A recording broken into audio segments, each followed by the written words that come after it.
Alright, Shalom. First and foremost, I must start this lesson off by giving all the praise, honor, and glory unto Yahweh, Bahashim, Yahweh Shai, Bahashim, Rakakwadash. Double honors to the apostles and elders of Great Millstone. Honors to our brothers who are fervently pushing the word in sincerity and in faith. Shalom to all the sincere believers. Now, this lesson is going to be based on a shooting at a hospital, which comes as no surprise given the time and season that we're in. A lot of people are, losing it out here. So through the spirit, I'm going to read this article, get some precepts, and Lord's will, you're edified. It says, gunman who held Pennsylvania hospital staff hostage felt more could have been done to save his terminally ill wife. It says the gunman who held intensive care unit staff hostage at UPMC Memorial Hospital in Pennsylvania before killing a police officer and injuring 5 other people Saturday believed that more could have been done to save his wife, who was on life support for a terminal illness, according to a law enforcement official briefed on the investigation. Diogenes Archangel Ortiz, 49, was removed from the hospital by security the previous night after becoming irate and emotionally overwrought following a diagnosis that there was no treatment available for his wife. Said it is not clear whether she has died. York County District Attorney Tim Barker said at a news conference Saturday that Ortiz had contact previously in the week in the ICU for a medical purpose involving another individual, but his office declined to provide additional information. Says Ortiz returned to the hospital Saturday morning carrying a backpack with a firearm, zip ties, and duct tape, and held staff members hostage before being killed in a shootout with police. Said the gunman opened fire and struck 3 officers, killing one, who was later identified as West York Borough Police Department Officer Andrew Duarte. The 30-year-old officer's death was ruled a homicide, obviously. The York County Coroner's Office said in a news release posted on social media on Monday. Duarte died after being shot in the torso.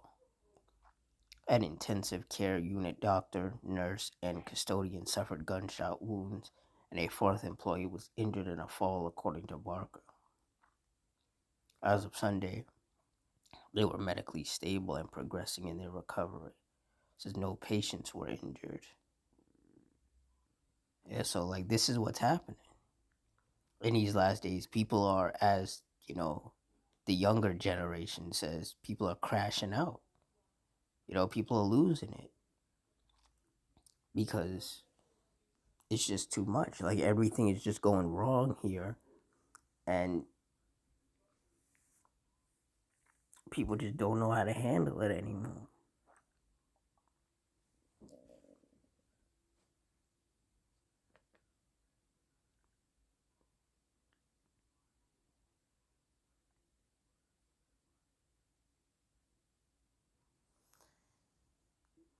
2 Timothy 3:1, this know also that in the last days perilous times shall come.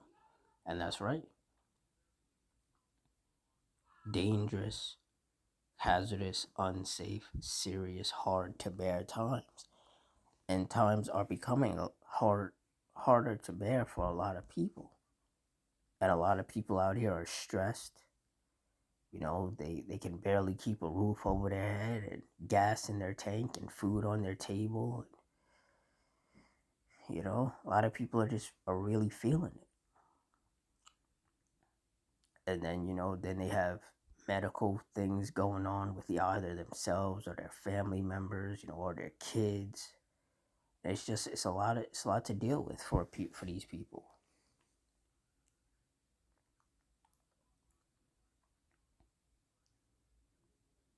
And a lot of people they're just losing it. They can't do it anymore.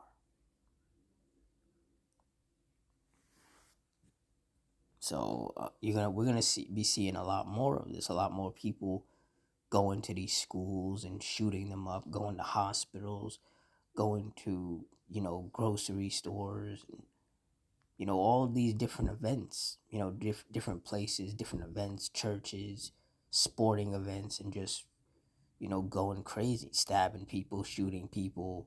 There might be more bomb threats, all sorts of stuff. Because people they're fed up, you know, they're losing their mind out here. Matthew 24:12, and because iniquity shall abound, the love of many shall wax cold.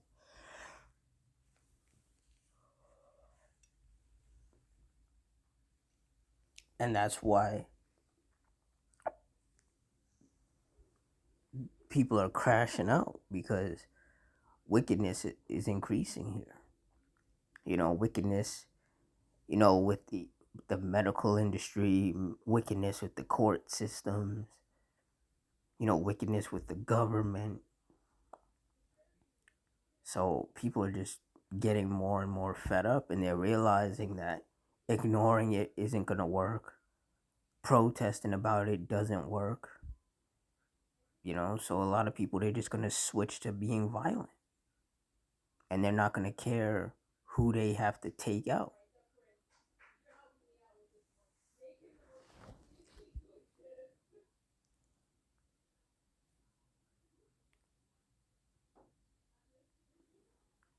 And see, this is how you know that the Lord is not dealing with these people who are out here crashing out.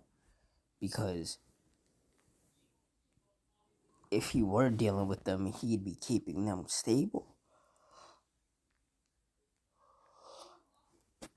He'd be keeping them stable and calm. He wouldn't be allowing them to be that stressed out and to get that emotional to where they do something like this.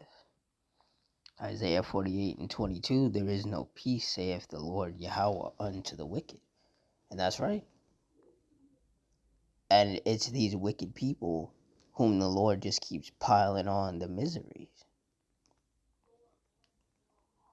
Because, see, for those of us of the hopeful elect, we're here, we're on this earth. We still got to deal with all the nonsense as well. But we have these scriptures that keep us calm, that keep us stable, that keep us comforted. Like it says in Isaiah 33:6, for wisdom and knowledge shall be the stability of thy times, and strength of salvation. The fear of the Lord Yahweh is his treasure. Majority of these people, they don't have the wisdom, knowledge, and understanding of these scriptures. So they don't know why all the things that are happening are happening. They don't know why these governments are as corrupt as they are. They don't understand why, the government doesn't want to help people, and it's just making life more miserable for everybody. They don't understand that this is all the judgment of the Lord. This is the Heavenly Father using the government to punish these people. Especially with Trump being in office and all the stuff that he's doing that's pissing everybody off.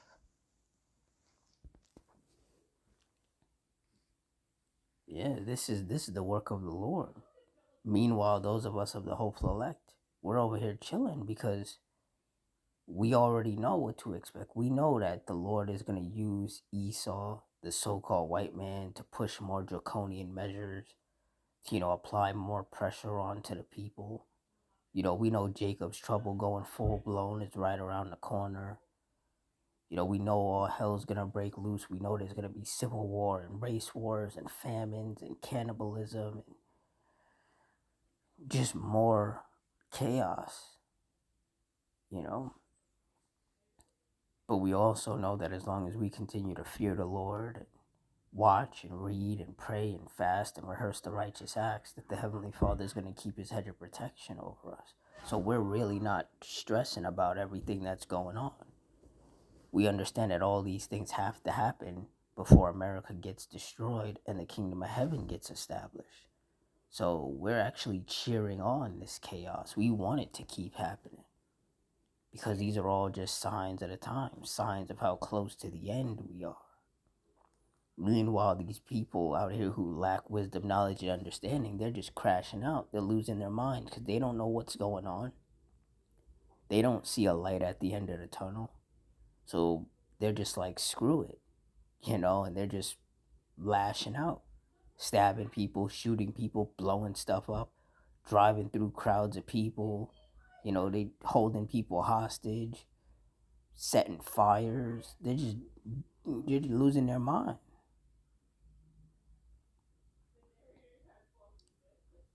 And it's only going to get worse. It's only going to continue to get worse. There's going to be more violence. There's going to be more destruction, more death, more chaos, more misery. There's going to be more protests. We are living in the last days.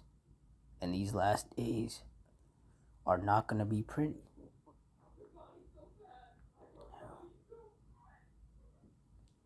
But with that, I'm going to wrap it up here.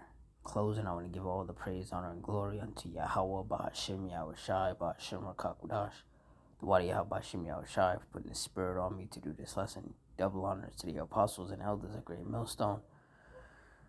Honors to all the brothers who are fervently pushing the word in sincerity and in faith, and shalom to all the sincere believers. Hope you stay strong, stay safe, stay fervent, stay circumspect, stay prayed up, and out of one Ratzazah. Till next time, shalom.